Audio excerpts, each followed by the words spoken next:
بسم الله الرحمن الرحيم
Assalamu alaikum. It is Tuesday, the 28th of February 2022. And in our broadcasts, this is broadcast number, in our broadcasts, Reflections on the Holy Quran, this is broadcast number 397. And these days, we are looking at the words of Al-Baqarah, chapter 2, verse 108, and this is the fourth broadcast in that sub-series. These broadcasts are brought to you by LASER, Lahore Ahmadiyya School of Education in Religion, which is a department of the Ahmadiyya Association for the Propagation of Islam, which is also known as the Lahore Ahmadiyya Movement. The Ahmadiyya movement was established by Hazrat Mirza Ghulam Ahmad Sahib, who taught that although other people say that after the Holy Prophet Muhammad, a prophet can come, this cannot be right because the Holy Quran says the Holy Prophet is Khatmun Nabiyyin, and the Holy Prophet explained its meaning by saying, Ana Khatmun Nabiyyin la Nabiyya ba'di. I am Khatmun Nabiyyin. There is no prophet after me.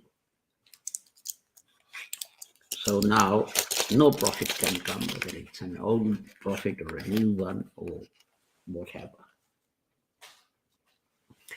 Upon this, his companions asked that when previous people needed guidance, God would send a prophet.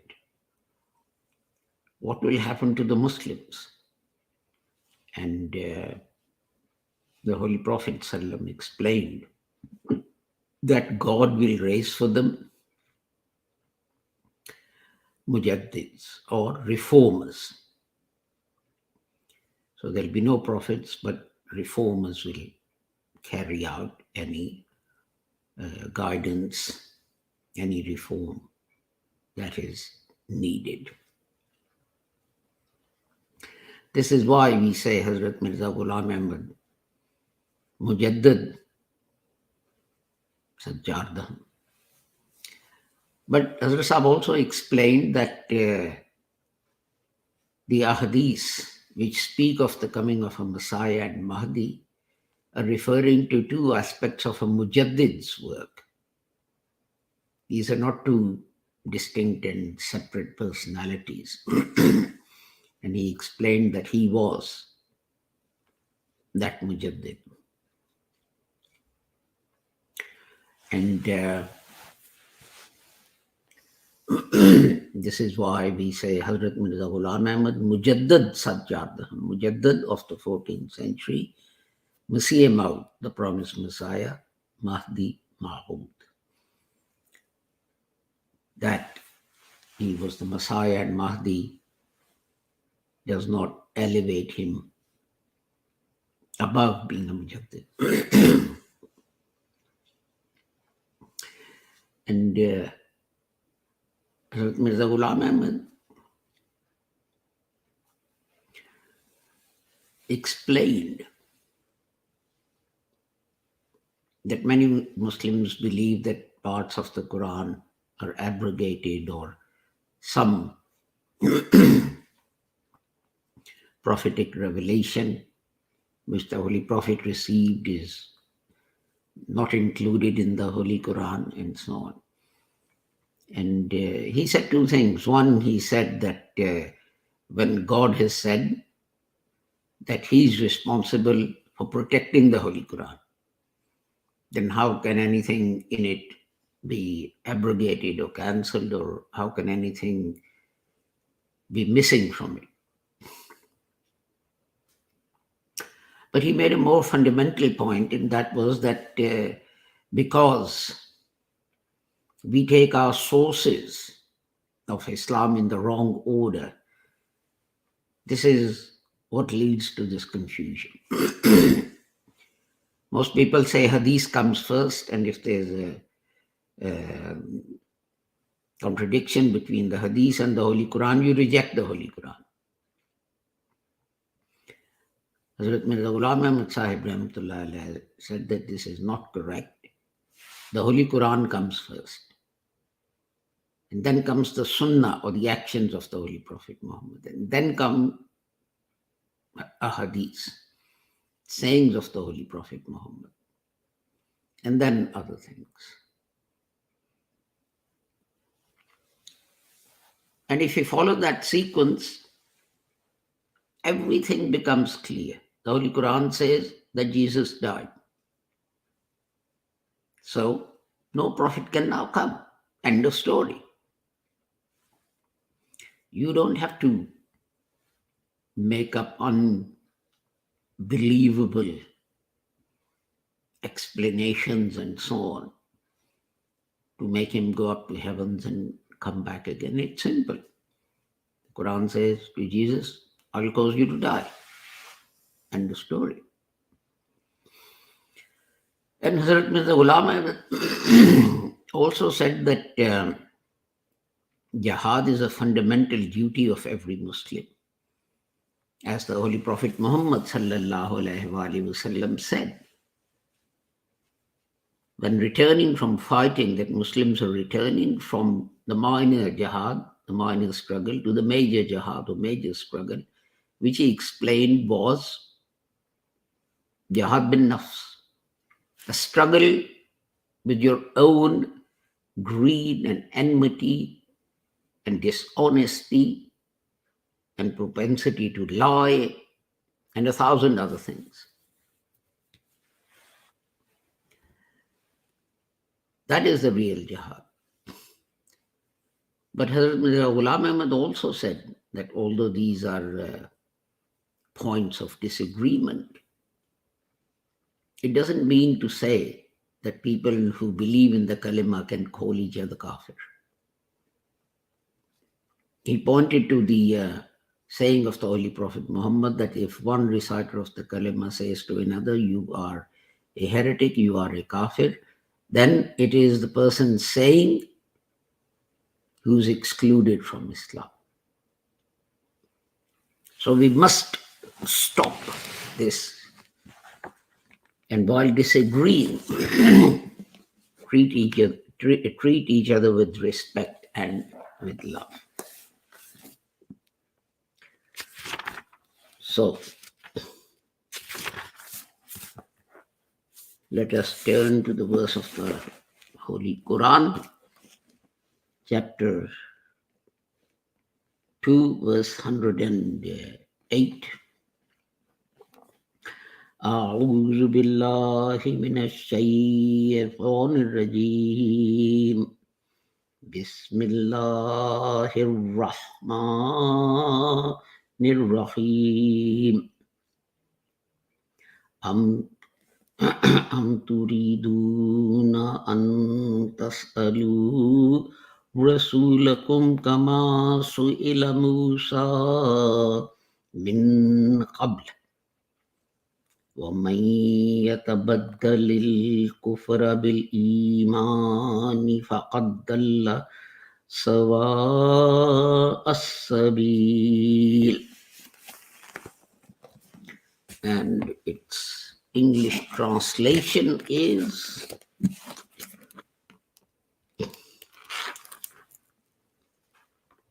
verse 108.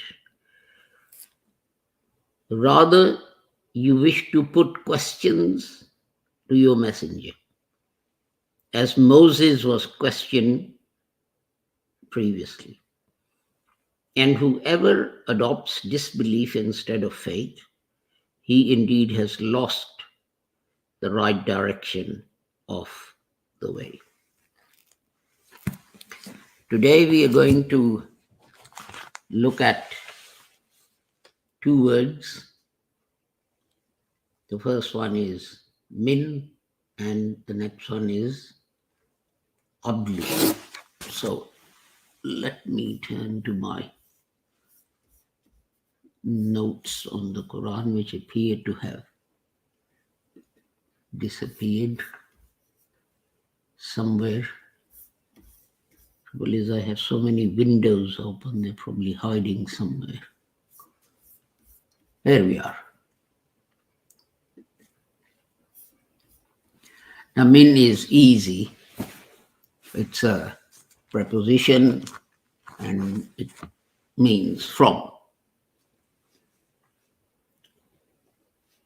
And the two words together, from before, previously. So let us go to qablu and see what we can find about that. Its root is qaf, ba, lam, and these three letters have been combined to make 13 words, or using formal language. These three words are found in 13 derived forms in the Holy Quran, a total of 294 times. 242 times as qabl. So that takes care of that. 10 times as taqabbala, and 9 times as aqbala, and 9 times as yaqbalu. And it means to accept, the Urdu word kabul, to approach someone, to turn to someone. It also means tribe, kabila. And it also gives a relationship with something before you, behind you, that kind of thing. And interestingly, in Arab grammar, this is sort of taken in 4 different senses. If I can find them.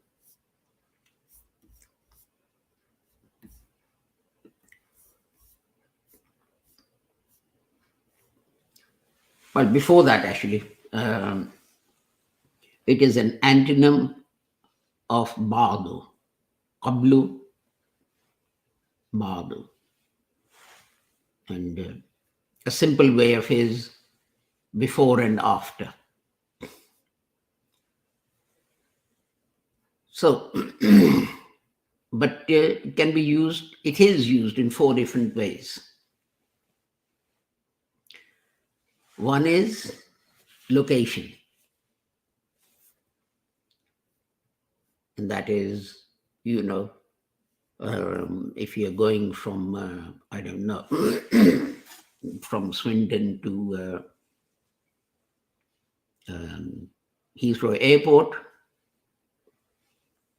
then Reading comes before Slough, and then you have Heathrow Airport. If you're going from Heathrow Airport to Swindon, then Slough comes before Reading.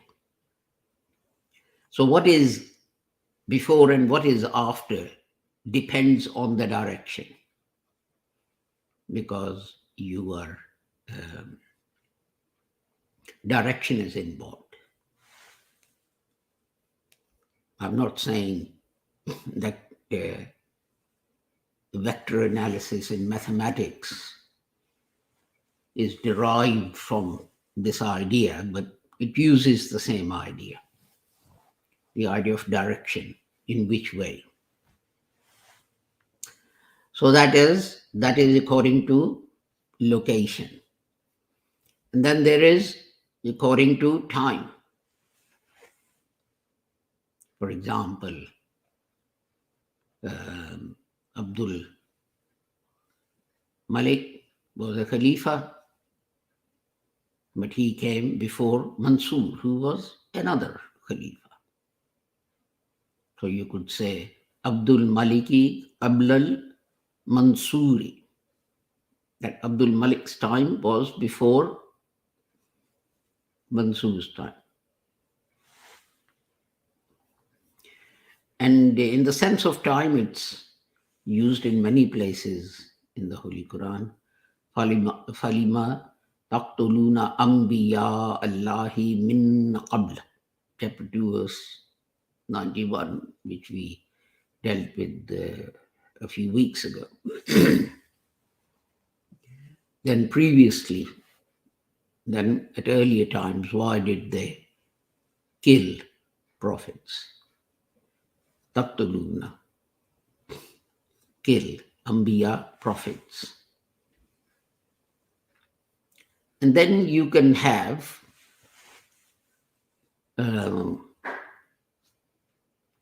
this before and after according to status. Such as you could say that King Charles's status is such that he comes before Prime Minister. So this qabl can indicate status as well, such as Abdul Maliki qabl al-Hajjaj. Abdul Malik, who was the Khalifa, came before Hajjaj, who was the governor of a province at that time, at his time. Then there is the sequence, called Taqaddam-e-Sanai. That is sequence because of technical requirements, educational requirements. For example, first thing you teach kids is alphabets. Why? Because without teaching them alphabets, you can't teach them how to make words. You can't teach them how to read words. You can't teach them how to write words. So it's a sequence. You teach them letters, then you teach them words, then you teach them sentences, and so it goes on. And something similar applies to other fields as well. You teach kids to add and take away, multiply, then divide, then fractions, then percentages, and so on, because The thing that comes after depends on the thing that's gone before. If you don't, well, first actually you teach them numbers. I missed that out. If you don't teach them numbers, I mean, for example, if you're teaching kids to add and you're using Roman numerals, you would use a different technique. But if you're teaching kids to add and you're using the numerals as we have them now, then you'll use a different technique. And what else do we have? Again, قَبْلَ طُلُوعِ الشَّمْسِ وَقَبْلَ غُرُوبِهَا, chapter 20, verse 130. Before sunrise and before sunset. So that's time. قَبْلَ أَن تَقُومَ مِن مَقَامٍ, chapter 28, verse 2. Before you arise, before you get up from your station.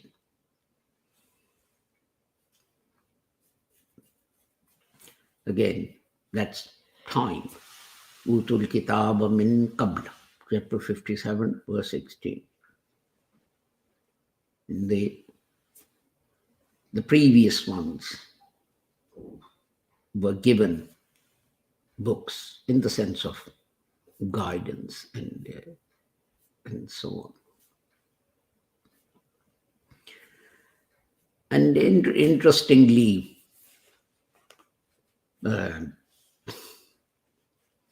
nurses and so on who specialize in certain fields and so on, midwives, they're called Abala. Why? Because at the time of birth, they are the first ones to grab the child and deliver it, and so on. But an interesting thing that, and sort of it's my idea, that there is one special application of this root of this word, that's al-qibla.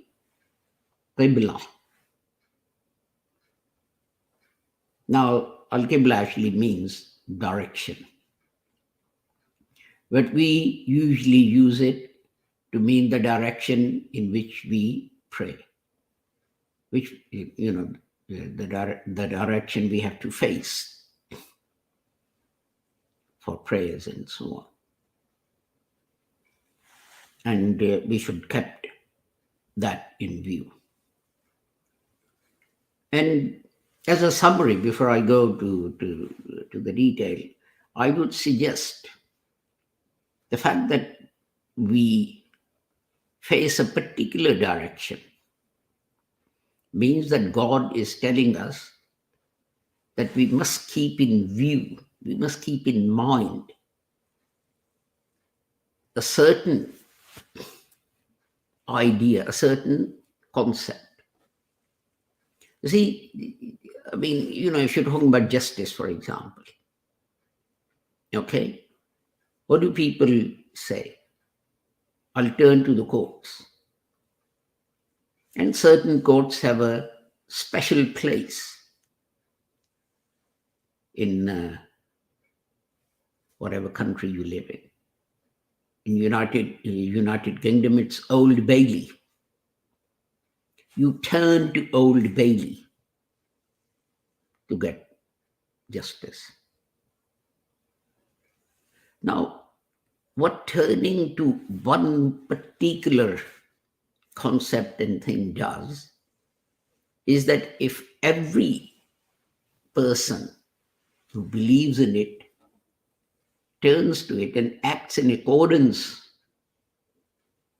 with what that concept is, then it makes for unity of action and unity of thinking, and so you're united. United does not mean that you don't disagree with each other.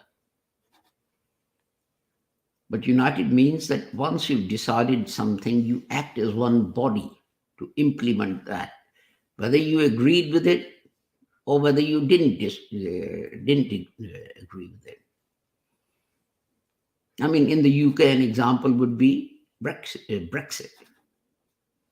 Just under half the population, 48%, wanted to remain a part of Europe. Just over a half, 50 to 52%, wanted to leave. But what did that 48% do after the referendum?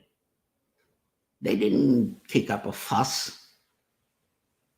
They didn't start disrupting railways and airports and motorways and so on. They said, okay, the majority decided, fine, we didn't agree with it, but now it's our job, everyone's job, to put that into practice. Because to the British people, that Parliament in Westminster is a symbol, and they turn to that for guidance. In the same way, the Holy Kaaba is a symbol for us, and we turn to that for guidance and unity and doing things together. Why? Why is it a symbol of Godhead? Why is it a symbol of one God? Because the Holy Quran says that this is the first place in the world which was made a symbol of guidance for the worship of one true God. Remember previously,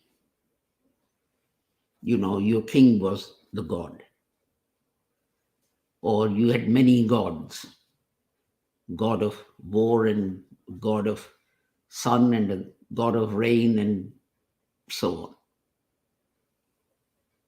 And they built, if you go to Greece, you will see, or Italy even, you'll see magnificent temples built to the worship of these gods. But the Holy Kaaba's distinction is that the purpose of its construction was to worship the one true God. It's a symbol for the whole of humanity.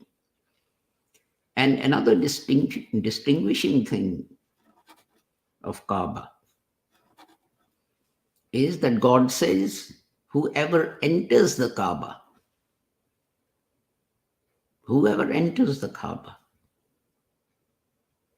he is to be given a sanctuary. It's a sanctuary of peace. It's a sanctuary of peace.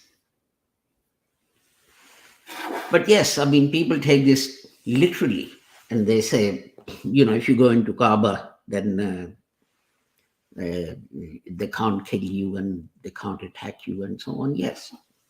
But Kaaba also stands for the teaching that is supposed to radiate from the Kaaba.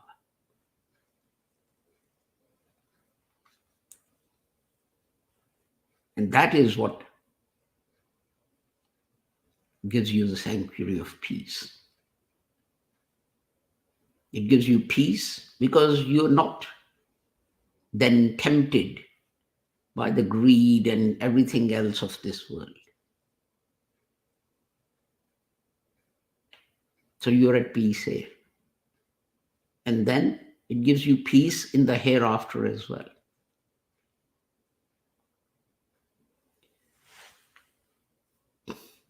And that is the important thing.